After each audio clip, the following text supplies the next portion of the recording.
As many of you know, I went to the WCQ in Texas this past weekend. I had a blast, and this video is just going to be about that event. So I'm going to talk about some of the stories that happened. As the title would sort of lead you to believe, I am going to talk about the one of the worst mishandling of a side event that I really like and enjoy and do every single WCQ. We're going to talk about that as well, but I want to talk about some good things too, because a lot of things were awesome about this event. I do want to give a huge shout out to the people that ran the LCQs on Friday. I've been to 5 WCQs. By far, this was the best handling of an LCQ, or all the different LCQ flights. They were started almost immediately, and there was almost no issue with like where they were. Everyone kind of knew what they were doing. The judges were wonderful. So to all the people that were running the LCQs, if you were one of the judges or staff people on that, thank you so much. Those events are extremely important to actually have as many as possible run, to give as many people chances to actually get their invite to the WCQ, and it is super important that those events are run correctly. Let's talk about the 3v3 one in a little bit, but I do want to kind of start out with some positive stuff here, so I want to talk about that.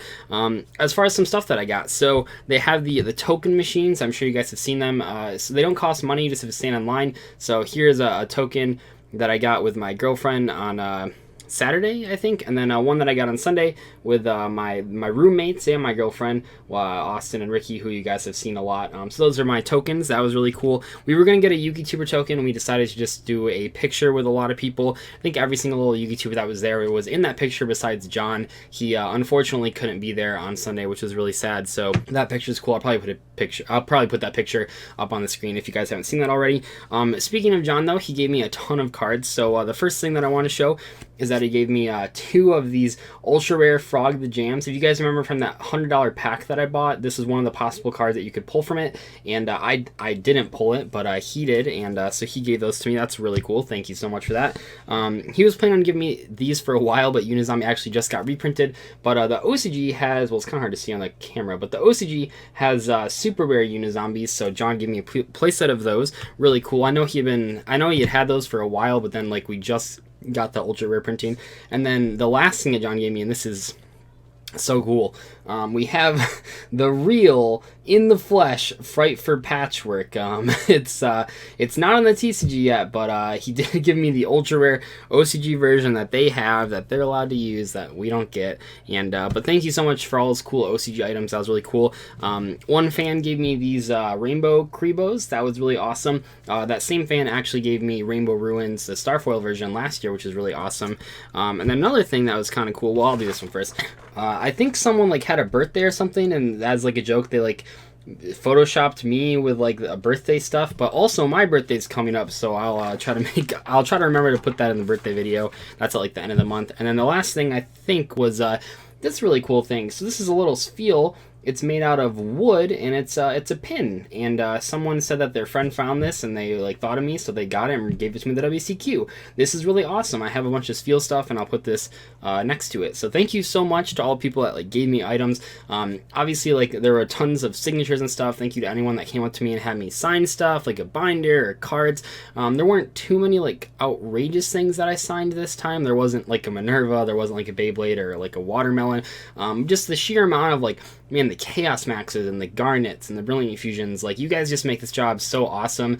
Really like going to these events, obviously I want to play in them, but also like it's just so cool to meet so many fans, and it's just, I don't know if I like deserve this position, but like it's awesome. I'm just enjoying it while it lasts. And last Nats, if you guys were wondering, I just hit 11,000 subscribers, and then this Nats we're about to hit 60,000 subscribers. So obviously there's a lot more fans at this event than the last year's, and it's just been really cool like going to all these YCSs and now the WCQ. And even though I don't think I improved that much as a player since the previous year, I think as a content creator I have improved a lot, and it was really cool just to all the guys that came up to me and said, like, I think my favorite thing that I kept hearing was that people were at the WCQ because my videos helped them get their first invite. That just means so much to me. It means more to me than you guys can ever understand. Like, I mean, I couldn't even get my invite this year because I just like screwed around at regionals, but like, it just, I can't explain how cool that is, that my videos in some capacity, if it's a lot, that's awesome. If it's a little, that's awesome as well. I just can't explain how cool it is that that actually has an impact on your guys' life, in terms of your hobby, if you enjoy Yu-Gi-Oh! As a hobby. I just think that's so cool. So thank you so much for coming up to me and talking to that. Moving on. Let's talk about the worst side event mishandling I've seen in a while. If you remember last year, I made a video talking about how the Pegasus Challenge was a ripoff. Basically, if you haven't seen that video, what happened is that the Pegasus Challenge, which is ran every single year, it was determined that they were not giving out the original prizes that they said they were going to give out, but they didn't tell people until the whole tournament was over. So basically, they said they were going to give like turbo packs to the winners and the people that did well. My friend actually did do well. I think he got like second or third in Swiss or something like that. And they decided, instead of turbo packs, to just give them battle packs, which is like just a slap in the face. Battle packs obviously are worth like nothing. Turbo packs are actually really exciting, and that was like a huge ripoff. This year they didn't have a Pegasus challenge, but they did have a 3v3 challenge, and oh my god, it was a mess. So I love the 3v3. It's actually like one of my favorite side events to play in, if not like my favorite, like my very favorite side event. It's definitely like top 2 though, and here's why I love it so much. I love it because every single WCQ, my friend Ricky and my friend Austin and I, like who I just showed you in the token, we play in 3v3, and Ricky's always A, I'm always B, and then Austin's always C. And if you haven't played in 3v3, basically what happens is you enter as a team, and then you play 3 individual matches against your opponents who are also on a team, and then whichever team wins 2 matches, they win the whole like team match. So it's kind of like there's individual matches happening, so it's not like tag duels or anything. It's 3 individual duels happening. But what's really cool about it, and why I love playing in it, is that you can communicate with your teammates. So like I can turn to Austin if I'm the B player, who's in general like been the captain, because like they can talk to the C player and the A player. I can turn to Austin and like give him some input on that, or he can look at my field and give me input, or I can talk to Ricky. That's like the coolest experience ever. It's kind of like how I describe 3v3s. It's like when you go to a tournament and you sit next to your best friends in a tournament, except it happens every single round, and also you can strategize with them. It's really awesome. I highly recommend it. That's how we've just done it like every single year since we've been friends. We try to do it at YCSs all the time as well. It's a really fun event, and I highly recommend it. However, at this event, they changed it. I don't know why. Every single person in attendance said that the judges like didn't know what they were talking about, and I like to give Konami the benefit of the doubt, but like what happened, like the head judge for that event decided how they were going to rule it was that the A player was the team captain, which, to be fair, on the FAQ it has always said that the A player is the primary point for the whatever, like the primary point of contact for like the judges and stuff. So like if there's like for prize support and stuff like that, they always talk to the A player. If there's any like issues with pairings, they talk to the A player. But the B player is the one that like sits in the middle, so like it makes sense that he's the one that can talk to the both people next to him. But they ruled it, I kid you not, that the A player can talk to the B player, and the A player can talk to the C player, but the B and C player cannot talk to each other. If that doesn't sound ridiculous to you, you might not be thinking of it like logistically, like I'm sitting next to my friend right next to him, and if I want to tell him to make a play, I have to turn to the A player and say, hey, make sure to tell Austin to do this. And then the A player has to talk over my match and tell the C player, hey, Doug said to do this. And it's like, who the hell thought that was a good idea? Like, every single person was just like, have you guys never run a 3v3 before? Like, clearly the judges had never like done it, and like the head judge, and like I don't know his name or anything, it doesn't really matter, but he said like the FAQ this year was like different than last year, so like this is how they're ruling it from now on. That's not true. I looked it up. I went back and looked at the 2017 and the 2016 FAQ because they're still online. The 3v3 FAQ is exactly the same, and like there's no reason, just like and here's what happened. Like at one point he was like, oh, just have the A and B player switch seats. Now he didn't end up doing that, and the reason he didn't end up having to switch seats is because if he has a switch seats, he's admitting how ridiculous it is, deciding that the far left player has to somehow talk to the far right player. You can't even see, like, it's not like you're sitting right next to, I mean, you are right next to them, but like, think about like how big like a playmat is. Like, you can't really see two tables over from you what your friend on the C player is doing. Like, that doesn't make any sense. So if he switches, and like I get this from his perspective, if he switches the A player and the B player spot, he is admitting he's wrong, and the judge simply refused to do that. Like, I think it was like a personal thing where he's like, no, I'm right. Like, even though like when he told everyone, every single person who a lot of us play in the 3v3 every single year because we just have like the same team we enter with, everyone's like, what are you doing? Like, this isn't how this event has ever been ran. And he's like, I don't know how it was ran in the past, but this is how we're running it now.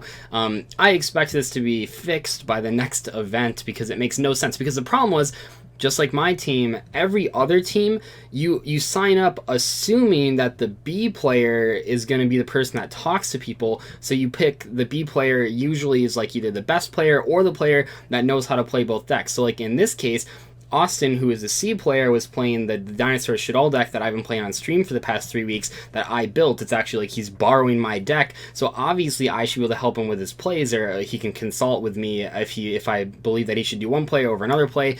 It makes no sense for my friend Ricky, who's never played Shadal Dinosaurs in his life, to somehow have to know how to play it and help Austin out. So basically what it ended up being was like, Ricky and I were like in a 2v2, and then like the C players were just kind of by themselves off to the side. It was just strange, and the judges didn't have any, like, I don't know, it was like, it's common sense that the middle players should be able to talk to the side players, not that the side player should have to talk to the middle player and then the far side player. It made no sense, and the judges were not helpful at all. I will say, yeah, okay, actually I'll correct myself. The head judge seemed really stubborn to just like do this his way. I will say that the other two judges, there was one that seemed to agree with the player base, and he tried his best, and then there was another judge that, once again, it seemed like he was more on the player's side, but that he was just doing his orders. So I'm not going to just call it the whole judge team, but the head judge in particular, I don't know why it was ruled that way. It's literally never been that way. I've played in, I think, like 7 or 8 3v3s. I know I've played in the last like 4 or 5 WCQ 3v3s, but they happen at YCS's too. It has never in history been ruled that the A player can talk to C and B, but the B and C players can't talk. That makes absolutely no sense. So hopefully it's fixed for the next round. I just had to bring that up though. Like, it's such a stark contrast from what I saw at the LCQs. The LCQs were ran so smoothly. Every single judge was trying their head out to make sure that everyone had a fair game and the games are going quickly. There was no slow playing, there were no ruling issues. Every single LCQ was ran like that. It was so great, and that was on Friday, and then by Sunday they're just throwing all common sense out of the window, and it's just like, I don't know why. Like, that's so crazy to me. But I think I've rambled enough about that. Like, it was just really unfortunate to like ruin an event that I love, an event that a lot of people love. It's those 3v3s, to me, they're not about winning. They're about like playing with your friends and talking to them while you're playing. It's just like so cool to be able to do that, because you don't really get to do that so much. Maybe like at locals you do, but even then you can't like guarantee you sit next to your friends every single round. You obviously can't like give them tips, and they can't give you tips during play. And to have that sort of taken away from me by like a bad ruling that like doesn't make any sense at all, like logistically, it kind of sucked. It kind of made the experience salty. But overall, the whole WCQ was a lot of fun. Tomorrow I'm going to show you my first place regional fight deck profile. I actually lost in a finals of an LCQ, but I did win a regional fight the next day, so that was really exciting. So now I have my invite for the next Nats, and that's going to be really cool as well. We'll talk about that more tomorrow, but thank you so much for watching. Like I said, I did have an overall just fantastic time at the WCQ, but that one side event in particular was just so strange that I just felt like I had to talk about it. Thank you to all the people that came up to me and like talked to me and had me sign cards or gave me stuff. I really appreciate you guys so much, and yeah, I'll cut the video here. I'll see you guys later. Goodbye.